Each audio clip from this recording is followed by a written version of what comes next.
नंद नंदन के पास प्रेम व्याज इतना बढ़ो, नहीं छूटन की आस। हाँ सब दारन को छोड़कर आया तेरे द्वार, हे वृषभानु की लाडली मेरी ओर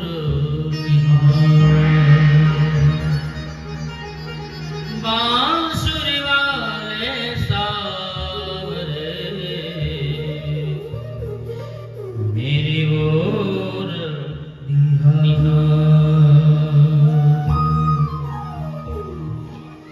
आइए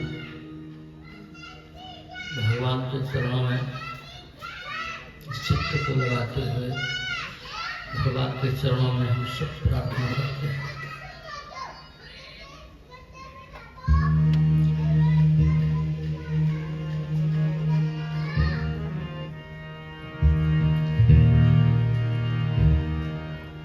बसो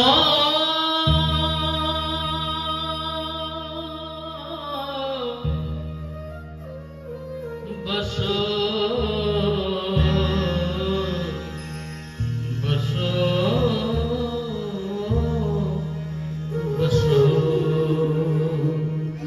बसो मेरे हृदय में गोपाल, बसो मेरे हृदय में गोपाल,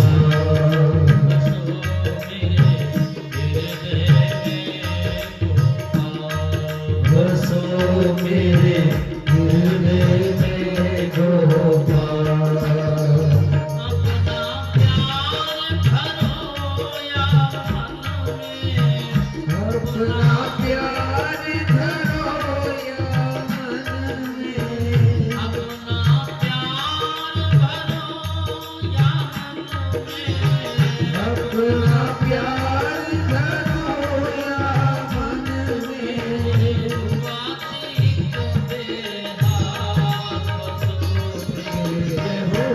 बसो मेरे राधे, बसो मेरे हृदय में, हरि बोल, बसो मेरे हृदय में गोपाल। सभी मीठी मीठी तालियां बजाएं।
किसी ने कहा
वृंदावन बिहारी लाल की जय।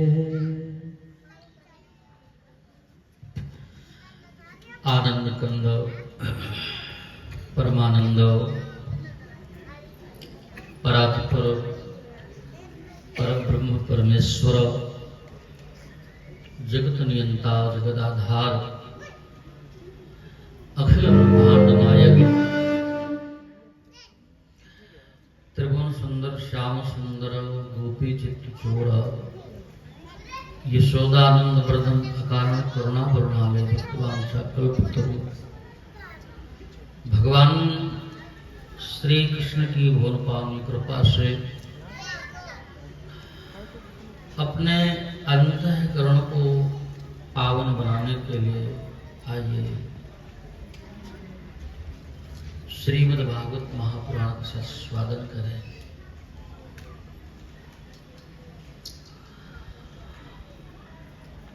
जब अर्जुन के द्वारा धर्मराज युधिष्ठिर को पता चला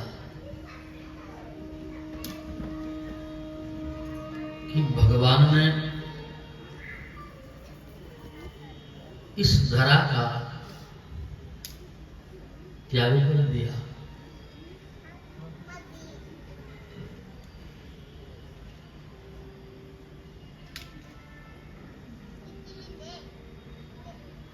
तो युधिष्ठिर ने भी अपने राज्य में कली का प्रवेश देख करके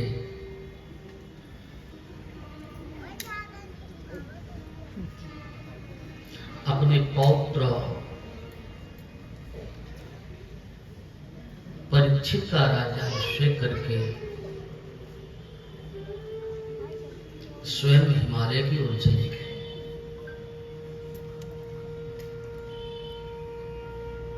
और उनके भाई और द्रौपदी ने भी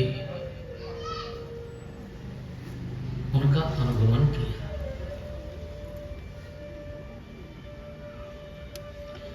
सूत जी कहते हैं सोनम पांडवों के अनंतर राजा परीक्षित ब्राह्मणों की आज्ञा से राज्य का पालन करने लगे।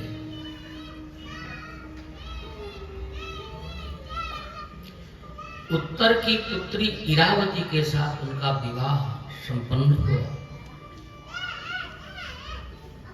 जिनसे जन्मेजय आदि 4 पुत्र उत्पन्न हुए। अनंतर उन्होंने गंगा तट पर जाकर के 3 अश्वमेध यज्ञ किए। उन यज्ञों के आचार्य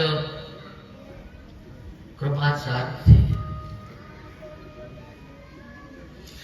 जिसमें देवताओं ने प्रत्यक्ष उपस्थित होकर के अपने अपने भागों को ग्रहण किया। हे सौनक जी, एक समय परीक्षित ने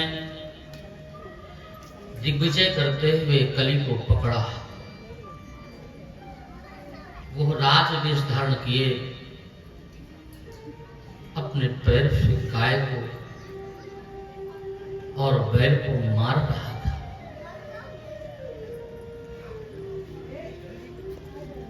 यह सुनकर के सौनक जी बोले, हे सूत जी, वो राजवेशधारी कौन था?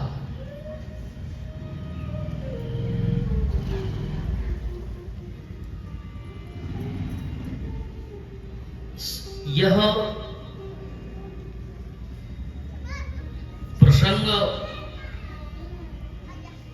यदि भगवान की अथवा भगवान के भक्तों की कथा से संबंध रखता हो तो दे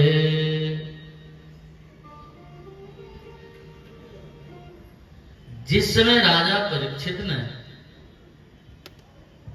अपने राज्य में कली का प्रवेश सुना,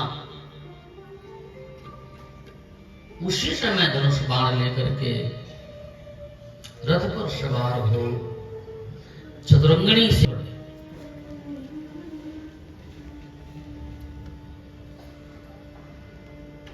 जब कुछ आगे बढ़े तो उन्होंने एक आश्चर्यजनक घटना देखी।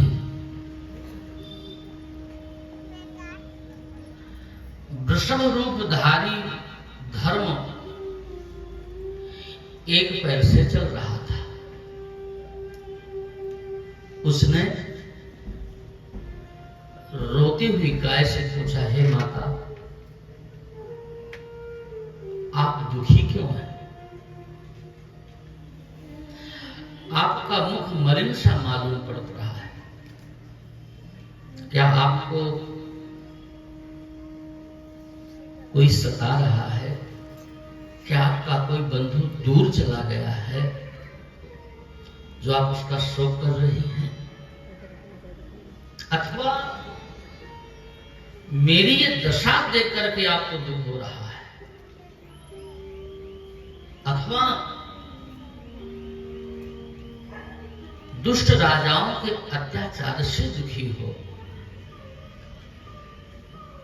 यह सुनकर के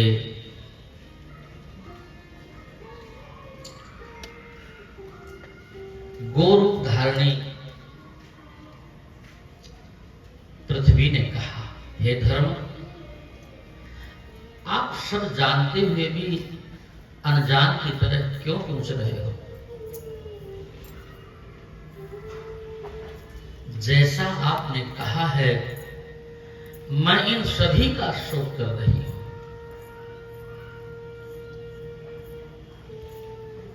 आपको एक पैर से खड़ा देकर के आपका शोक कर रही हूं। सत्य, शौच, दया, शांति आदि अनंत कल्याण गुणगण जिसमें नित्य निवास करते थे, उन भगवान से रहित तथा करके आक्रांत इस लोक का शोक कर रही हो। क्या करूं? कहां जाऊं? किससे कहूं? इस प्रकार दोनों आपस में वार्तालाप कर ही रहे थे कि राजा परीक्षित वहां आ पहुंचे। सूत जी बोले, हे शौनक, सरस्वती नदी के तट पर राजा परीक्षित ने कली को देखा जो डंडे से गाय और वृषभ को मार रहा था।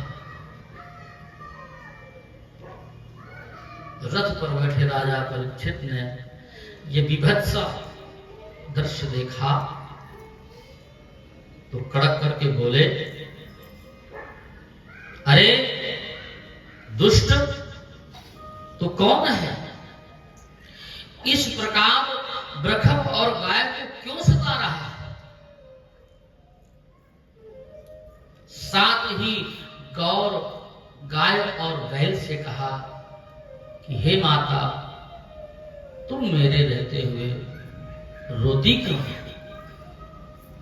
हे वृषभ, तुम भी मत डरो, मैं इस दुष्ट को अवश्य दंड दूंगा। तुम ये बताओ कि तुम्हारे 3 पैर किसने काटे? तुम्हें विरूप करने वाला मेरे पूर्वज पांडवों की धवल कीर्ति को कलंकित किसने किया? मेरे रहते निर्बराध प्राणियों को सताने वाला साक्षात इंद्र ही को ना हो, मैं उसकी भी भुजा उखाड़ डालूंगा।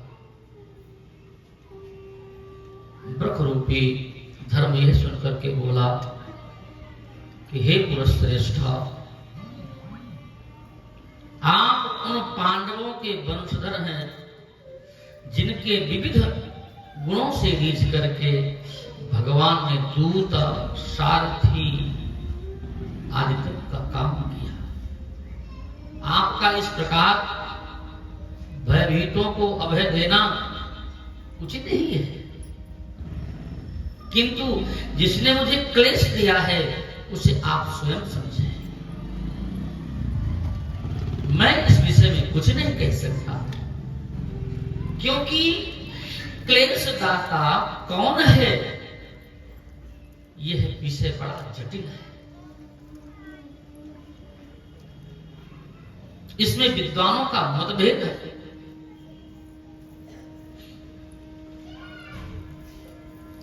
अद्वैतवादी विद्वान कहते हैं कि आत्मा के अज्ञान से विलसित यह सुख दुख रूप द्वैत मिथ्या है,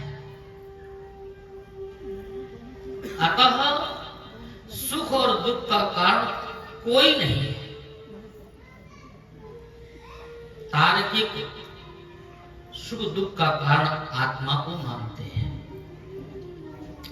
ज्योतिषी ग्रहाद देवताओं को मानते हैं, मीमांसक कर्म को मानते हैं और नास्तिक स्वभाव। अतः आप ही अपनी बुद्धि से क्लेशदाता का निर्णय लीजिए। हम ही हो, इसलिए घातक को जानते हुए भी उसे बताना नहीं चाहते। क्यों? बोले अधर्म करने वाले को जिस नरक आदि की प्राप्ति होती है वही प्राप्ति सूचना देने वाले को भी प्राप्त होती है।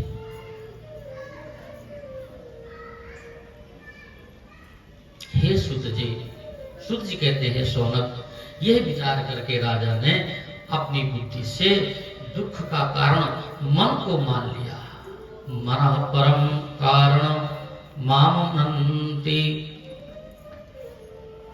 और पृथ्वी रूपी गाय तथा ब्रह्म रूपी धर्म को आश्वासन देते हुए कल को मारने के लिए तीक्ष्ण तलवार उठा ली।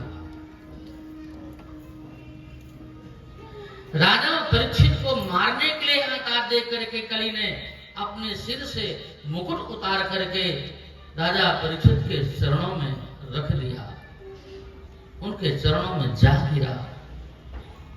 उसे चरणों पर आते करके परीक्षित हंसते हुए बोले कि हे कली, मैं पांडव वंशी हूं, मेरे समक्ष हाथ जोड़ने वाले शरणागत को फिर भय नहीं रहता, किंतु तू मेरे राज्य से निकल जा, तू यहां नहीं रह सकता, क्योंकि तेरे रहते राजाओं के शरीर में अधर्म के परिवार, लोभ, कलह, दंभादि प्रवेश करेंगे। ये सुन करके हाथ जोड़ करके नतमस्तक होकर के कली ने कहा कि हे महाराज, मैं जहां कहीं भी क्यों ना रहूं, वहीं मुझे आप धनुष बाण लिए खड़े दिखाई देते हैं। मैं कहां रहूंगा ये आप ही मुझे बताएं। सूत जी कहते हैं शौनक, कली की ऐसी प्रार्थना करने पर राजा परीक्षित ने उसको रहने के लिए 4 स्थान बताए। द्यूतम, पानम स्त्रिय सोना, यत्रा धर्म सुख विधि, धूति स्थान, मदिरालय, वैश्यालय, कसाई खाना।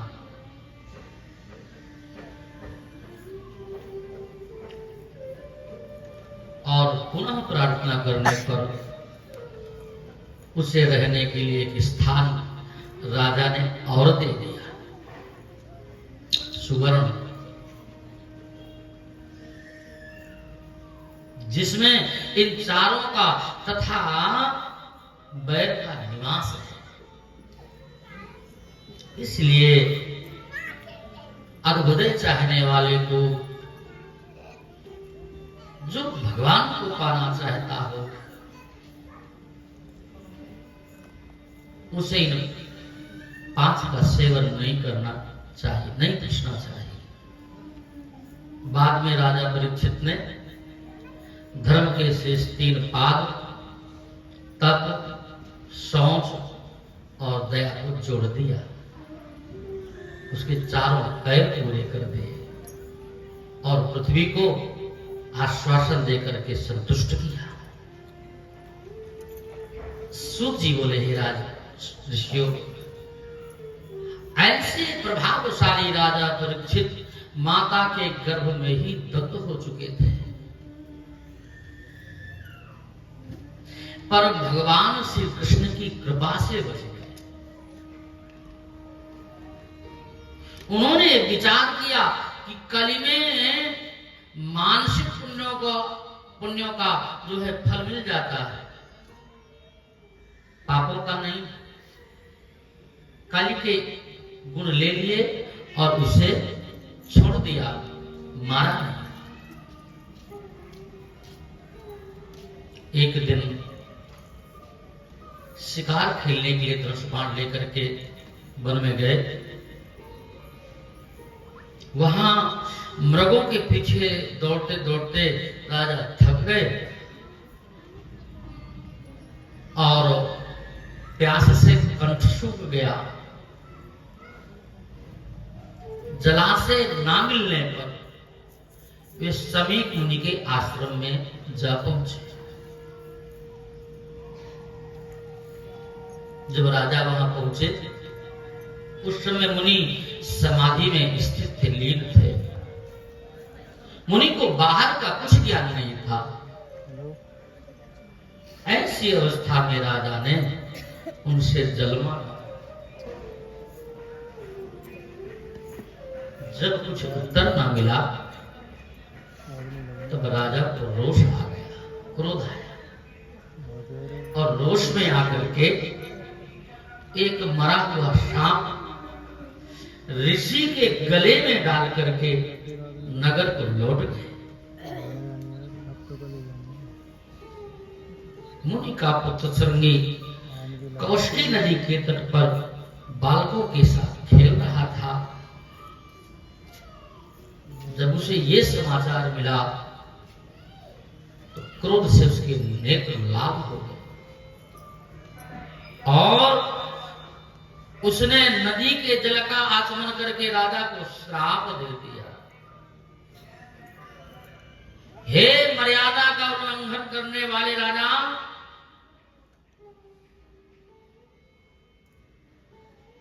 आज से 7वें दिन मुझसे प्रेरित होकर के तक्षक नाग तुझे दसेगा। यह कह करके श्रृंगी आश्रम में आया। पिता के गले में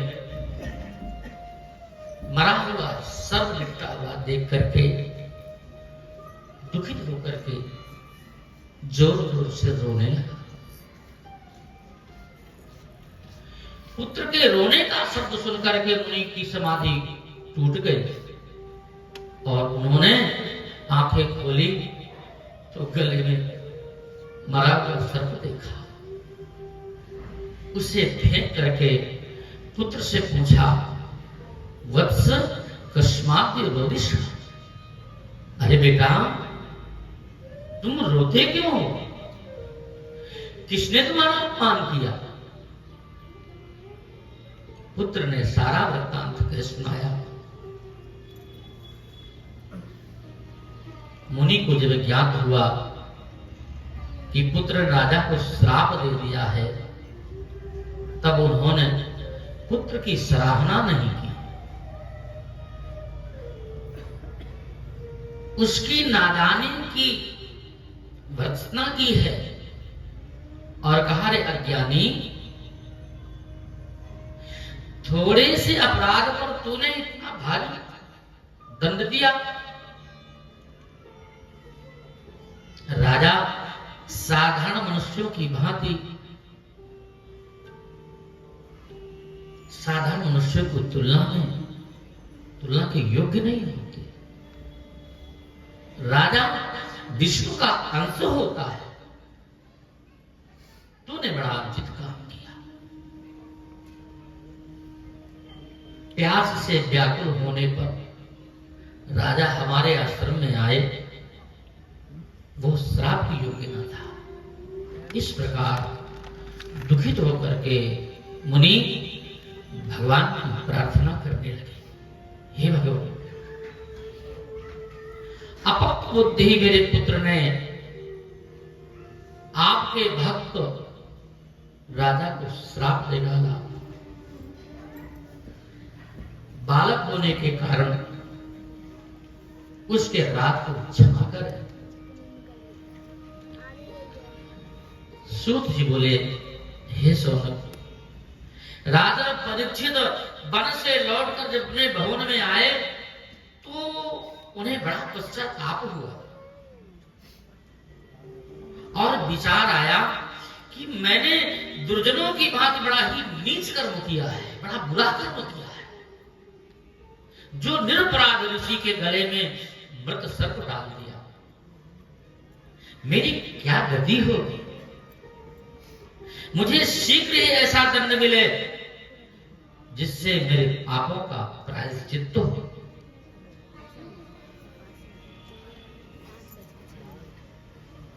ऋषि बालक की क्रोधाग्नि आज ही मेरे समृद्ध राज तथा सेना सहित कोष को भस्म कर दे। इससे मेरे नीच कर्म का समुचित प्रायश्चित्त हो जाएगा और मुझे बड़ी प्रसन्नता होगी। राजा परीक्षित ऐसा सोच ही रहे थे कि समीक मुनि के गौरमुख नामक शिष्य ने आकर के राजा को श्रृंगी के श्राप का समाचार सुनाया। उसे सुनकर के उनके मन में किसी प्रकार की अशांति नहीं हुई, उल्टा इसे विरक्ति का कारण मान करके उन्होंने राज्य का संपूर्ण भार अपने पुत्र जनमेजय को सौंप दिया और स्वयं सब कुछ का त्याग करके भगवती श्री गंगा जी के तट पर चले गए और वहां अन्न जल का परित्याग करके जो है कुशासन पर बैठ करके भगवान के श्री चरणों का स्मरण करने लगे। उसी समय अत्रि, वशिष्ठ, भृगु, अंगिरा, व्यास, नारद आदि बड़े बड़े ऋषि महर्षि लोगों को पवित्र करते हुए अपने अपने शिष्यों के सहित राजा के कल्याण के लिए वहां आ पहुंचे। ठीक कहा है कि प्राय महात्मा लोग तीर्थाटन के व्याज से स्वयं तीर्थों को पवित्र करते हैं। राजा ने उन सब ऋषियों को हाथ जोड़ करके सिर झुका करके प्रणाम किया और अर्घ्योपाध्याय आदि से उनका पूजन किया। पश्चात हाथ जोड़ करके अपने अभीष्ट, अपना जो अभीष्ट है उसका निवेदन किया है। राजा ने कहा, हे मुनिवृंद, आज मैं धन्य हो गया जो आप लोगों ने मुझ पर कृपा की। समीक के पुत्र का श्राप मेरे लिए आज वरदान हो गया। मैं आप लोगों की पुण्य सन्निधि में भगवती श्री गंगा जी की गोद में बैठा हुआ, तक्षक आकर के मुझे डसे, इसकी मुझे चिंता नहीं है।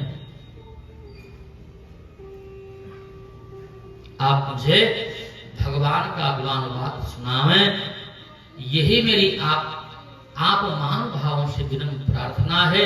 मुझ पर आप ऐसी अनुकंपा करें कि मैं जिस योनि में जाऊं उसमें भगवान के भक्तों का मुझे सानिध्य मिले। राजा के ऐसे कहने पर आकाश से फूलों की वर्षा होने लगी, दुंदुभियां बजने लगी। उपस्थित महर्षियों ने राजा की प्रशंसा करते हुए कहा, हे राजन, तुम धन्य हो, धन्य हो। जो सब कुछ त्याग करके भगवान की शरण में आ गए। अब तक तुम जब तक तुम शरीर त्याग करके भगवान के लोक को नहीं चले जाते, तब तक हम लोग भी यहीं आपके समीप रहेंगे। ये सुनकर के राजा को बड़ी प्रसन्नता हुई। राजा ने हाथ जोड़ करके विनीत भाव से पूछा, हे मुनिवृंद, कृपा करके यह बताएं कि मरीमान पुरुष को क्या करना चाहिए। इस प्रश्न पर मुनियों ने यज्ञ, योग, जप, तप, दान को पृथक पृथक साधन मान करके एक बहुत बड़ा विवाद चल पड़ा। कोई निर्णय ना हो सका। उसी समय व्यास जी की पुत्रा श्री सुखदेव जी महाराज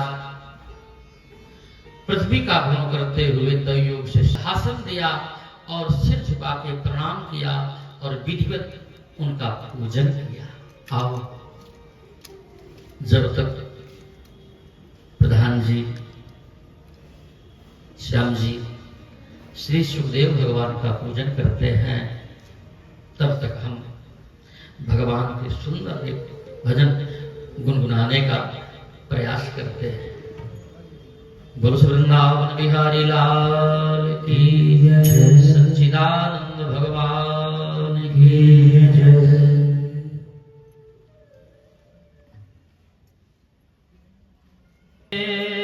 प्रभु जी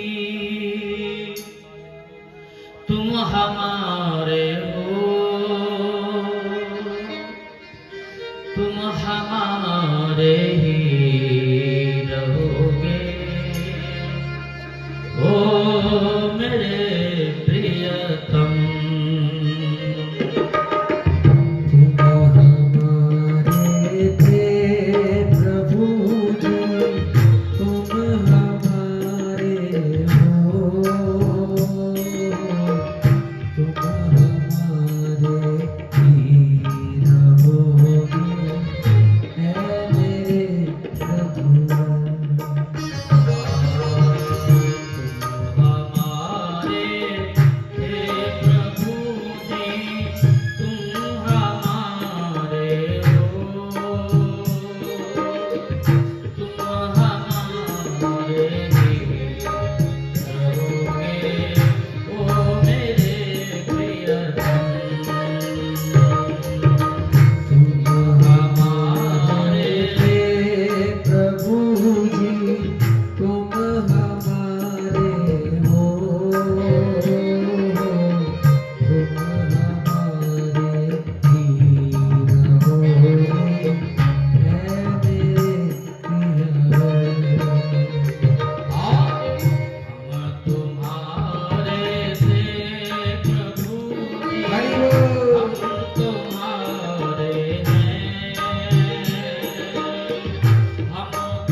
करेंगे वो मेरे प्रियतम तुम हमारे थे प्रभु जी, तुम हमारे हो, तुम हमारे ही रहोगे, ओ मेरे प्रियतम। हमारे थे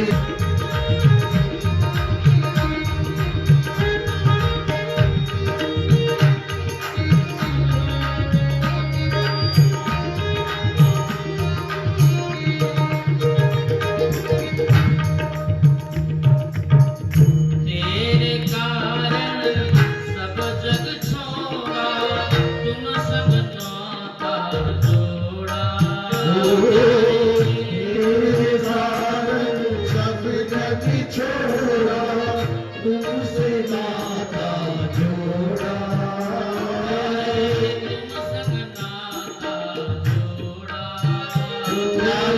तुम संग नाता जोड़ा। एक बार प्रभु हंस के कह दो, जीव भगवान को अपना कहे, ये साधारण बात। धन तब हो जाता है जीव जब भगवान अपना कहते तू मेरा। इसलिए एक बार प्रभु हंस के कह दो, तू मेरा मैं तेरा। एक बार तुम हंस कर कह दो, तू तेरा तू मेरा। तू मेरा मैं तेरा। तू मेरा मैं तेरा। तू मेरा मैं तेरा। साची साची प्रीति की रीत निभा दो, साची प्रीति की रीत निभा दो, ओ मेरे प्रियतम। तुम हमारे थे प्रभु जी, तुम हमारे हो, तुम हमारे रहोगे, हे मेरे प्रियतम।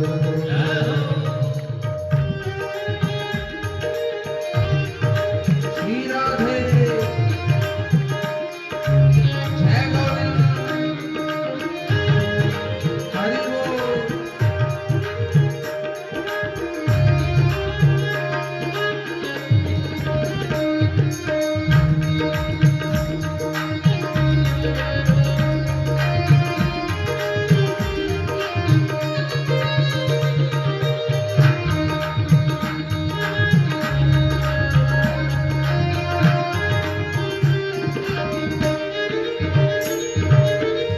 दास की विनती सुन लीजिए, ओ गजराज दुलारे।